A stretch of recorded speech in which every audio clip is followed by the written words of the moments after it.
podcast where I interview actors, producers, directors, scriptwriters, and more, and make them the star.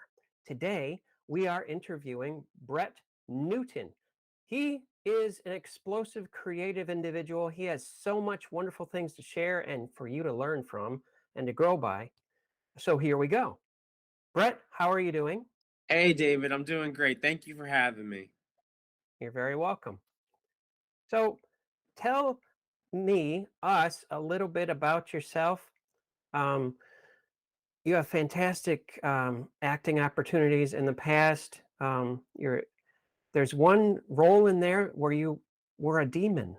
That was fascinating. Yeah, And you you worked with someone famous, which we discussed before, and you've done so many things, and you have an app. I'm just going to let you go. sure. Well, I appreciate it. I my name is Brett Newton. I am an actor. I run a production company, and I'm an entrepreneur in the sense of having multiple businesses and running multiple businesses, and creating opportunities in the arts.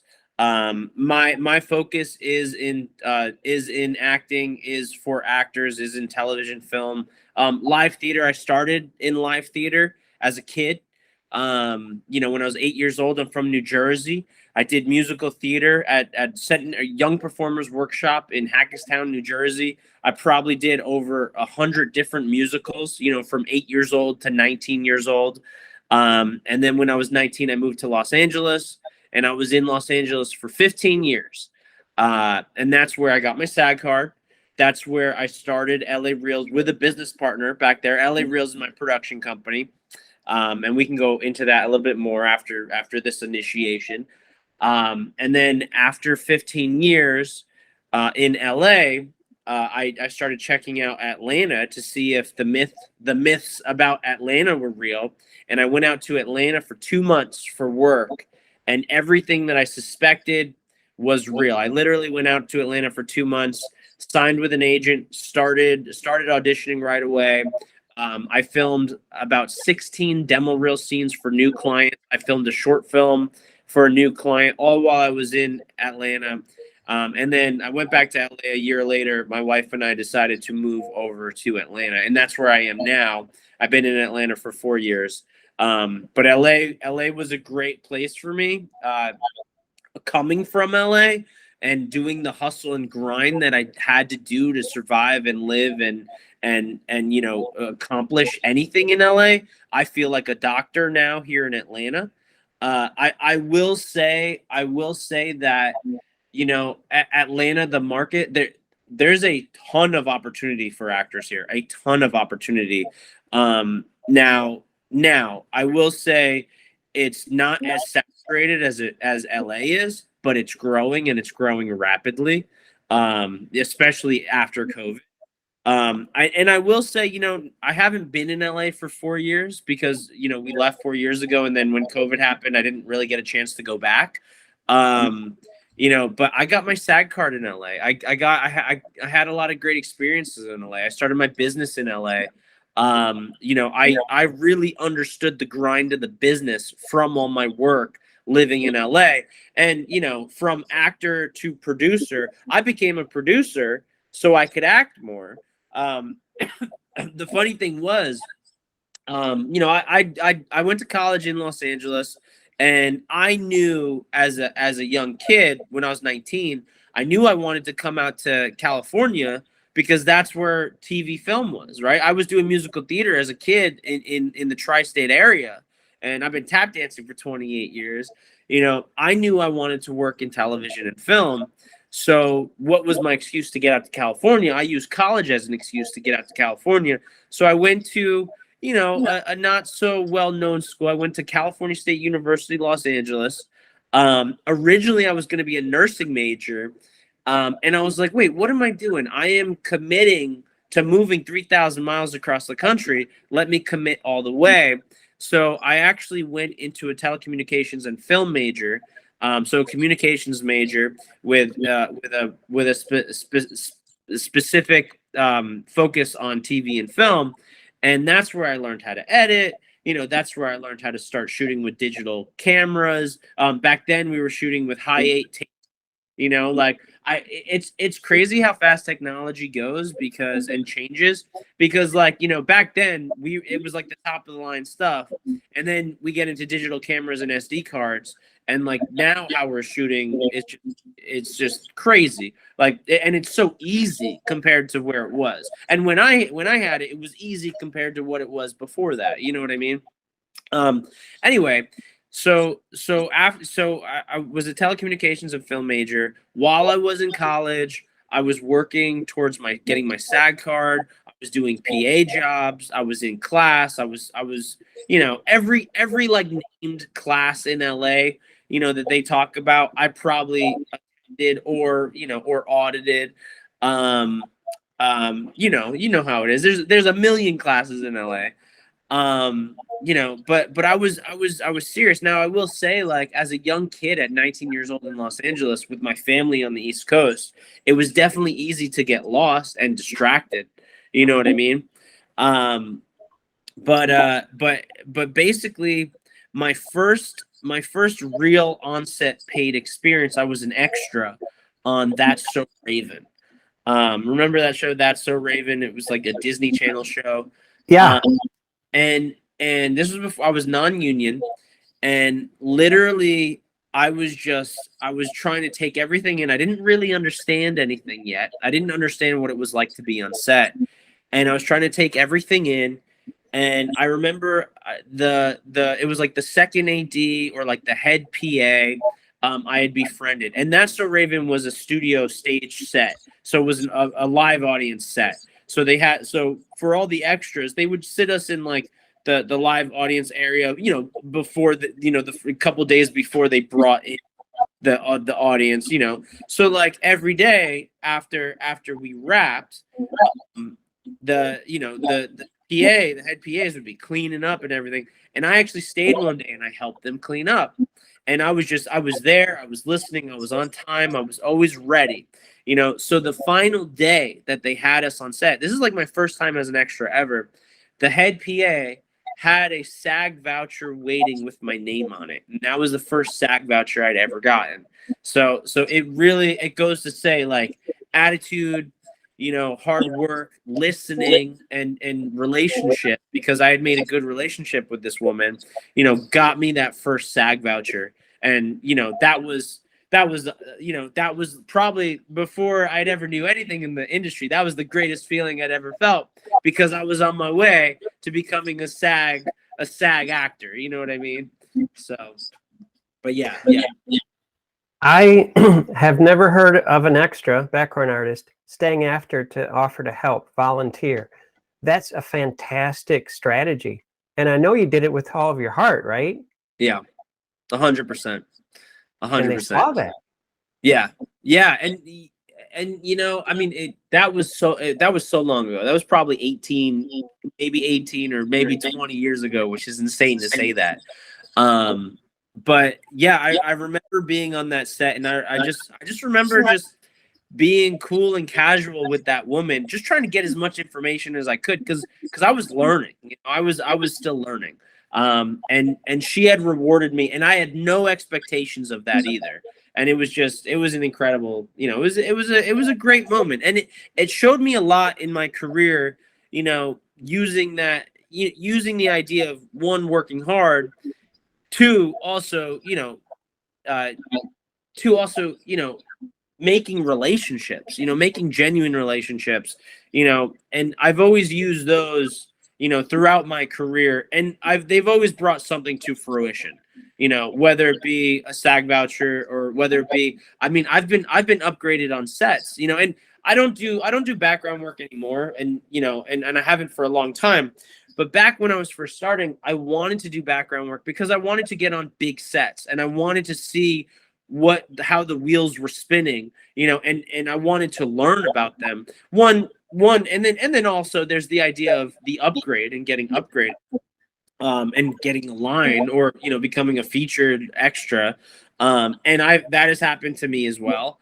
I was actually I also did a lot of work for for a company called Extra Extra, which is a commercial casting extras company, which I think for any actors out there that want to do commercial background work is probably the best background work that you can do. One, it pays better than any other type of background work, and there's always the possibility of upgrade. Now I had done a couple jobs with these guys, and I was SAG by this time, SAG, because I think they only take SAG members. And they had called me and they said, Brett, we have a background job. It's featured, but it is background possibility. They said this possibility of an upgrade, but no guarantee. And you have to pour milk on your head. And they said, are you interested? And I said, sure, of course, by all means. Like it's a weekend rate, so it's double scale. So I mean, I'm at least making $6, so that's fantastic. So I get on set, and that's my dog. My wife just got home. So they said I have to do this thing called milking, right? And I'm like, what's milking? Remember planking, when planking was a big thing back in the day, when people laid on like a table planking? So milking was like the next big thing, supposedly. So I get on set. I look up what milking is. Basically, people pouring milk on their head. La da da da da. So I get on set, and there's 3 of us. There's 3 dudes that they hire to pour milk on their head. And in my mind, and this is being like having an acuity to being on set, that I knew that whoever they shot first, if they got the shot, they were gonna move on. Because they don't have time to waste on set. So there's 3 of us there. And and I also knew that if whoever was first, they messed up, they were going to move on to the next guy, because they weren't going to wait to dry them off. You know what I mean? That's why they hired all 3 of us. So the director comes over to the 3 guys who were there to be milked, right? And the director goes, all right, who's up? I immediately stepped forward and said, me, because I knew they were going to move right on. So it's like, all right, great. So Brett, come on over here. So they put me. There's a crowd of people. This is a Nokia Lumia commercial, by the way. You can find it on my website somewhere. But they gave me this ice bucket cold milk, like it frozen. So like because it looks better on camera, right? And they basically said, okay, Brett, and action. So I poured the milk on my head. Da da da. The whole crowd screaming, blah blah blah. They say cut. The director goes, okay, let's do it one more. We got the opening. Let's just do one more with Brett. So just so they could get some extra footage. So I was like, okay. So poured it. Second one, da da da. Action, go, da da da da da. Cut. Okay, moving on. The director said, moving on right away, because So I was like, okay. So the other 2 guys, they didn't get to milk, and they moved right on. So we shot that night. And then like, a couple of weeks later, I look in the mailbox, and I got my session fee as a background artist, and then the next day I got another check in the mail, which was my session fee as an upgraded SAG principal, because now they had upgraded me as a SAG principal.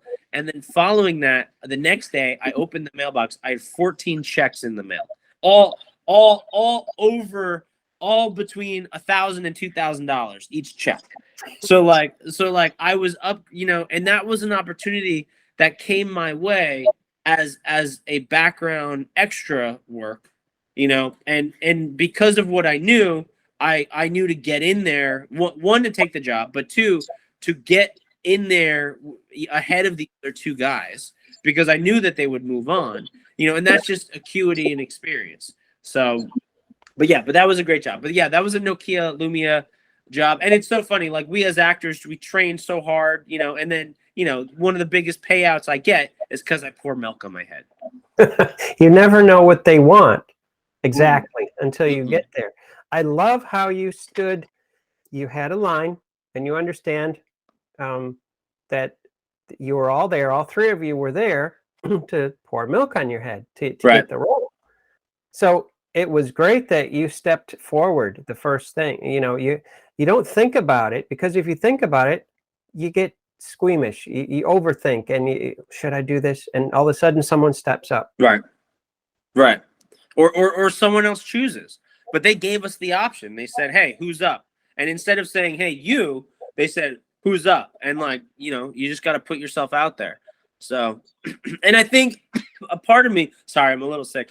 A part of me, you know, when I saw those two guys, a part of me instinctually knew, you know, and that's why I reacted so fast.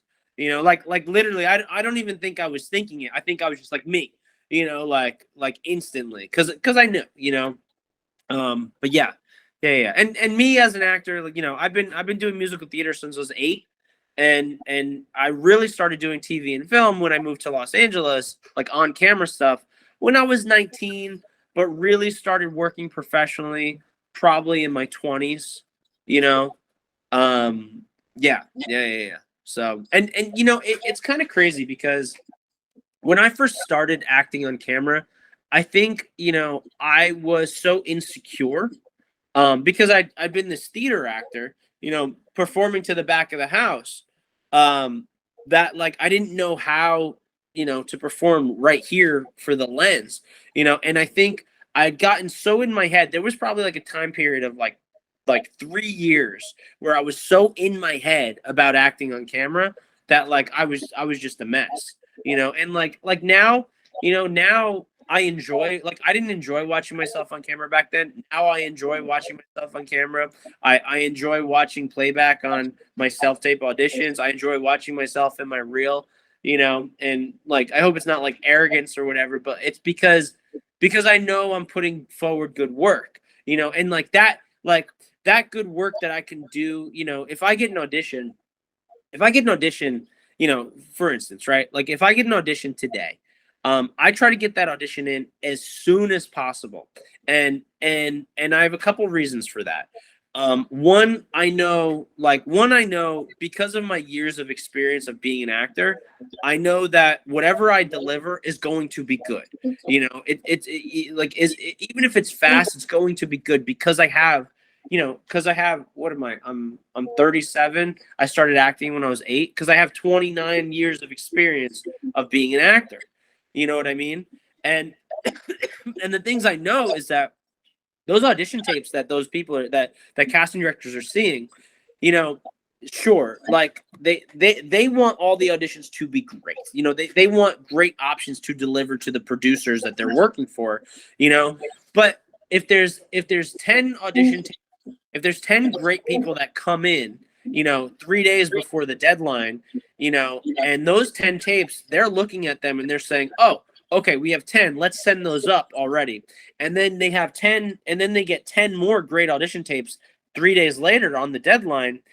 They've kind of already made their choice already. You know, they already have someone to judge off of where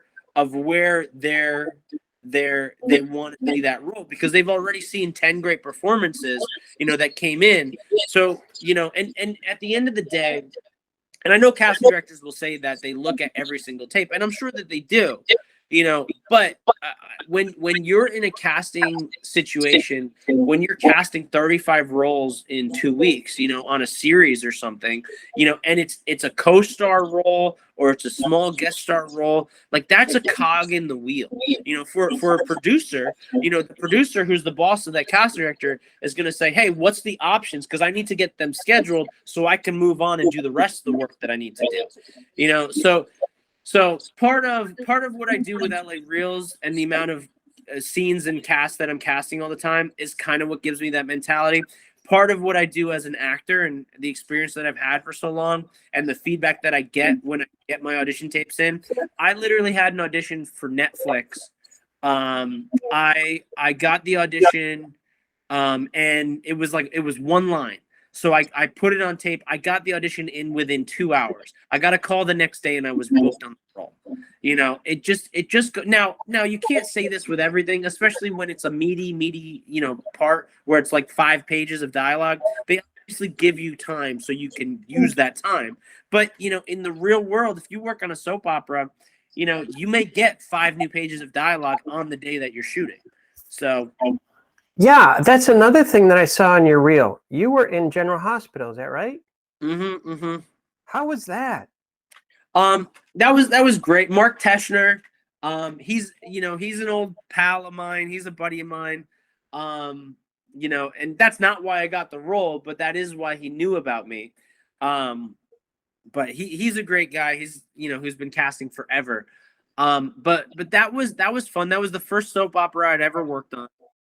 And obviously I'm not really the soap type looking guy, so I was like the nerdy tech guy, which was great. And that's a lot of what I get to play anyway. Yeah. It was cool. It reminded me of being theater. It reminded me of kind of theater because basically you have, you're on a stage, you're on a dress stage, with like a 4-camera setup, and you're basically just acting big with the other actors. So I'm so glad that you were, well, for you, I'm so glad you were in General Hospital, but I'm so glad you have that story to share, because a lot of times when people, they think, oh, well, being in a soap opera would be great, but I don't have that glamorous look or that handsome, George Clooney look or whatever right. it is. And yet and I detected that right away, and you added to it just now. You were kind of that nerdy guy. Yeah. And in that short clip, I thought he added a lot of humor and a lot of flavor to that scene. Oh, thank you. I appreciate it. Yeah. Yeah. No. General Hospital was fun. I've been on a lot of great sets. Not all of them were great. Some of them were big learning lessons. For example, I had a day player role on the TV show Glow. The Netflix TV show. And this is a big learning lesson for me as an actor. Like, this was the type of thing where I thought I was never going to work again.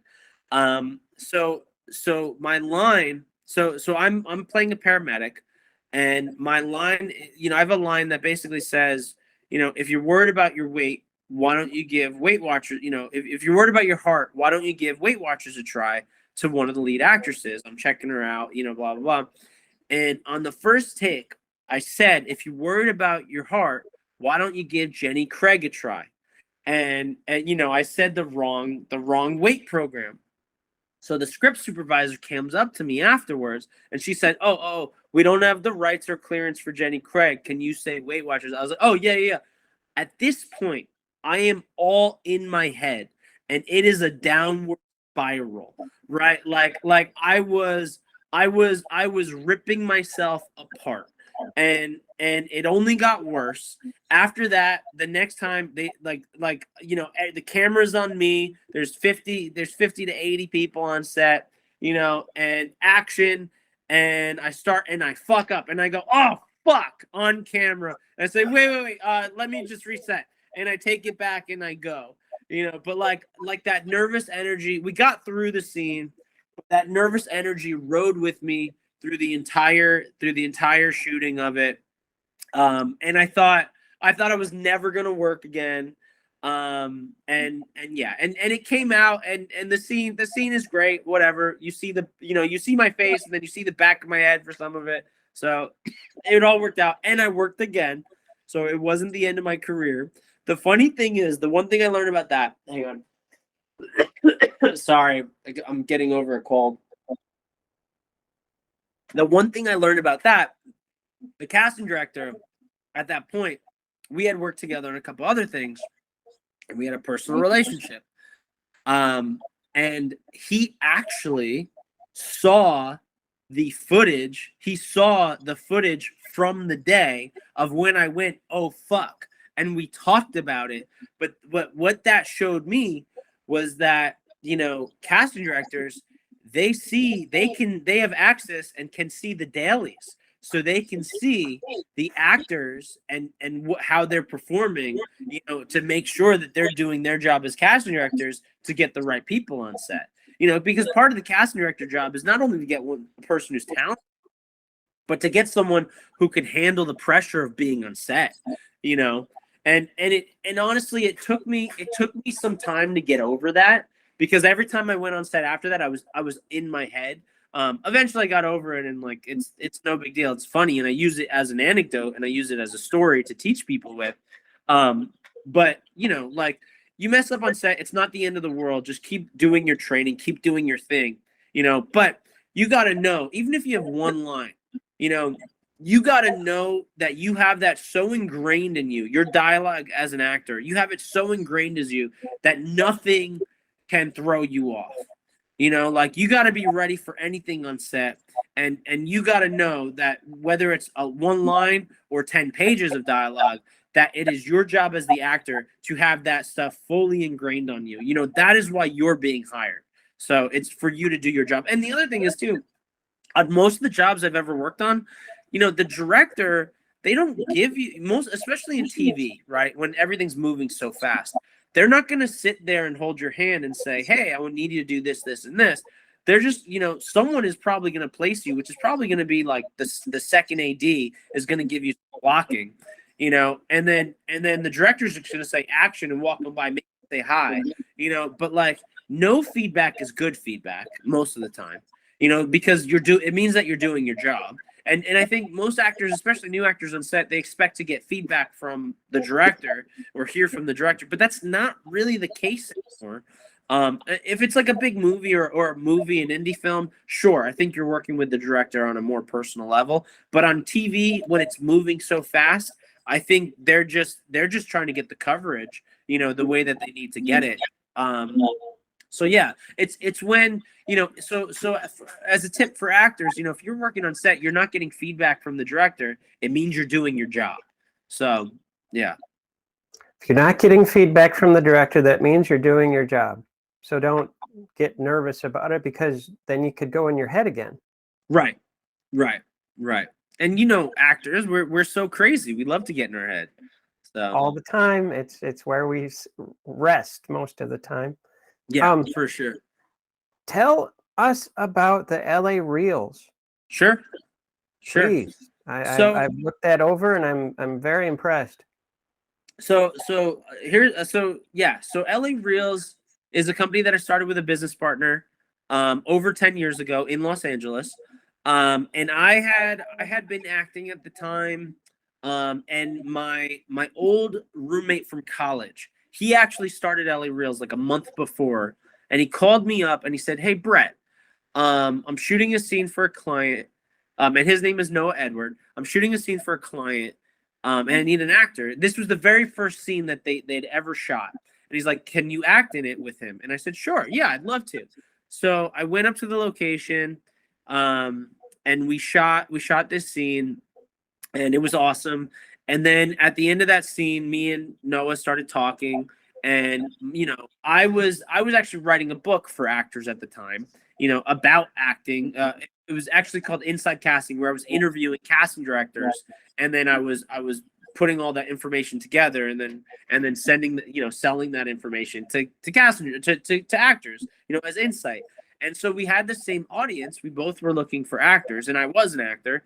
And we started talking, and we're like, you know what? Maybe we should partner up, and we should start making a list. So for the next 3 months, we sat down together, and we started strategizing on how to, you know, promote this business to actors. We started talking about LA Reels. We started talking about doing scenes. We started talking about, you know, like how do we get people? So we put together a list over 3 months of probably like 1,000 actors. And then after that 3 months, we started just contacting all these people. And then we just started getting clients. We started shooting scenes, you know. 10 years later, you know, we've shot over 4,000 scenes. We've shot a feature film. We've shot with over 8,000 actors. Yeah, and you know, numerous accounts of short films and commercials and tons of other stuff. My business partner, he did sell me his half of the company about 5 years ago, and he split off and did something else. So now LA Reels is solely owned by myself. Excuse me. We operate in Los Angeles and we operate in Atlanta. And I have my team in LA that does all my LA production stuff, and then I do everything here in Atlanta. So, but yeah, but basically, you know, LA Reels, we shoot short form. Our specialty is short form narrative content for actors. We shoot everything to make it look like it's from a TV show or it's from a movie. And then we always tell actors, you don't have to tell people you should demo reel. Let the viewers assume that it's from a project, that it's from an independent film, whatever. The idea of your demo reel is not to, and this is what I tell clients all the time too, is the idea of the demo reel is to show, one, yes, your work and your abilities on camera, but also it does another thing psychologically for a casting director, for a producer. It says, oh, this actor has been on a professional set. This actor has worked before, so they are less of a risk. Going back to the whole glow thing, they are capable of being on set, and they've worked on set because I can see it right here in their reel. So it takes a little bit of risk out of a casting director, out of a producer, to hire that actor, because that reel that looks professional and it looks like it's from professionally produced content, it's like, oh, that actor's been hired before. So that's another thing that a demo reel does. I would not have assumed that at all, because I watched some of the reels on your website and I thought, okay, these must be from actual movies and TV and things like that. They're fantastic. They're seamless. Thank you. You're welcome. Thank you. Yeah. Go ahead. And you mentioned earlier today, before we came on, something about an app. So when COVID happened, everything shut down. We had to stop shooting, right? So we couldn't really go out and shoot clients. And I thought, well, what can I do to make ends meet, right? And what do I have? So I can edit. So I did a lot of editing during COVID for clients. And I have 2,000 original scenes, demo reel scenes. All of our scenes are a page to a page and a half, 2 characters, 1 location, a TV script format. So all these sides, all these scenes are basically sides for TV film scripts, So I was like, well, I have all these. I can sell digital script books, for actors. And then I started talking to a coder, and basically they were like, well, if you put metadata on all of the scenes. So I ended up putting genre, I ended up putting age range, I ended up putting character traits on 1,000 of the scenes, right? And then we developed a delivery system, an app delivery system, to deliver scripts on a weekly basis. And it's called Weekly Audition. So it's weeklyaudition.com. And basically the idea is, look, you as an actor, you want to be auditioning every week, right? So train for it. So what weeklyaudition.com does, it lets you as an actor go onto the site, build out a profile, choose the type of genres that you want to get, choose the age range that you want to fall into, and then every week it'll send you one of our scripts and basically a mock audition. And then with that script, we license you the rights. You can use it. You can go and shoot it for your demo reel. You can use it in class. You can perform it live if you want. You can post it. You can perform it and post it on social media. But basically, we're giving you a reason to work your craft, to work your acting muscle every week. So, yeah. So weeklyaudition.com. What? What was it again? It's weeklyaudition.com. So Weekly Audition. So what you did, actually, you made things easier, more accessible, and less stressful for actors around the world during the COVID. We're in post-COVID now, but that's a fantastic creative. Now, I have a question for you, though. Sure. Were you scared, unsure, uncertain in this process of creating LA Reels at any time? Were we scared? Yeah, were you unsure, uncertain? You had a great idea, but I think it was, we were 2 young guys.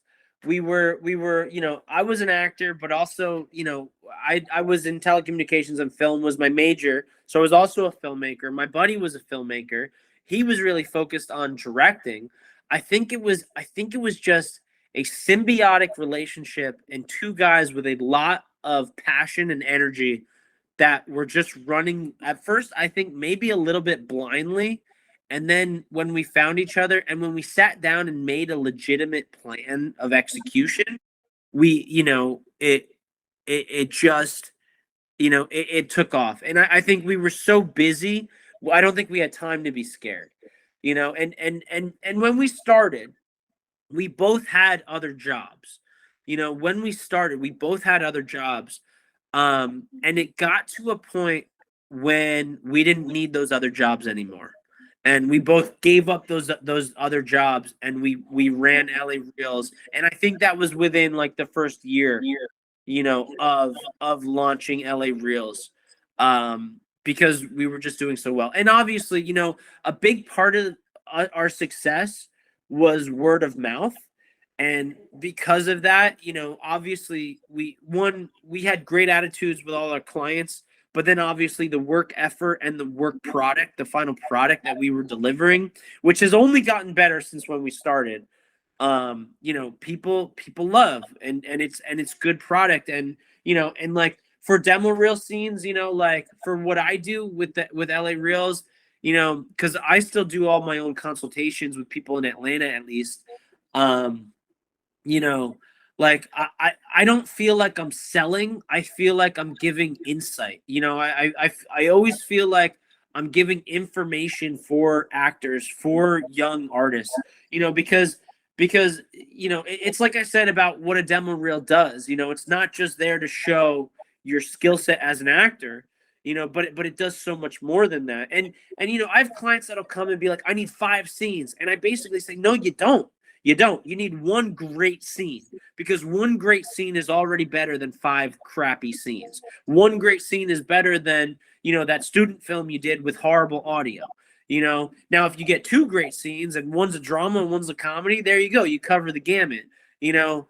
But like, I don't want to oversell people. I want to make sure people get what they need, you know. And I think because we've always kind of had, you know, because I am an actor. You know, I am an actor. I know what I need. I think I have the perspective. I know I have the perspective to talk to actors and to understand exactly where they're coming from. So, yeah, Because you've been on both sides of the camera and on stage. 100%, 100%.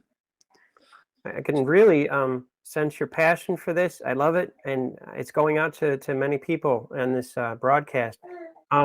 The name of your app, so people can look it up on their phone. So it's weeklyaudition.com. So it's a web app, so it's only online right now. Okay. So weeklyaudition.com. And then you can use a code to get, you can try it for free for the first month. First one free. It's all spelled out. FIRSTONE, and then FREE, and all capital. First one free, and you can try the first month out for free and check it out. Yeah, and then lareels.com, LAREELS.com, and then both at LA Reels and at Weekly Audition on Instagram. All right, thank you very much. I'm going to go back to the what I was very impressed of your acting reel. Sure. When you were a police officer, who did I know? Of course, you know, but you speak it. Who was the star of that series, that movie? So I got to work with Samuel L. Jackson on the Apple TV series Ptolemy, and Samuel L. Jackson was awesome, super chill guy. I sat down and I chatted with him a little bit, you know, but he was basically like, you know, this is what I do, this is what I love, you know, I wouldn't give it up for anything else in the world. And I mean, who wouldn't love to have his career, you know? But it was a great scene.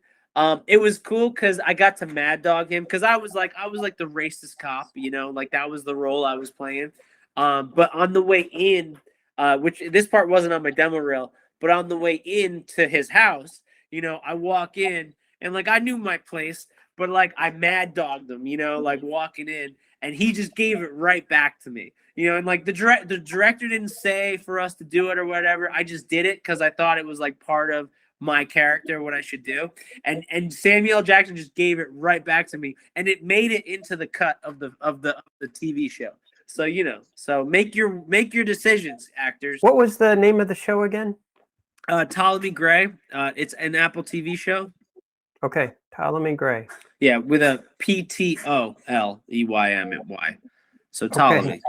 Yeah, All right, yeah. thank you. And also, there was a scene in there which I happen to love stories like that. you changed into a demon or something. What is that all about? What show was that? So that's a TV show called Naomi, which is on the CW. It actually got canceled with the acquisition of CW. The show got canceled, which is too bad because so I basically I'm an alien, you know, and I'm in human form, and then I turn into alien form. And you see me change on screen. And the great thing about that role, it was like a whole week of work. It was an awesome, like basically my character goes throughout that entire episode, which is awesome. And the great thing was I battled the lead character of the show, and then I disappeared. So that means that my character survived. But you know, so I was hoping that I would come back in the next season, but since the show got canceled, obviously I'm not going to be able to come back.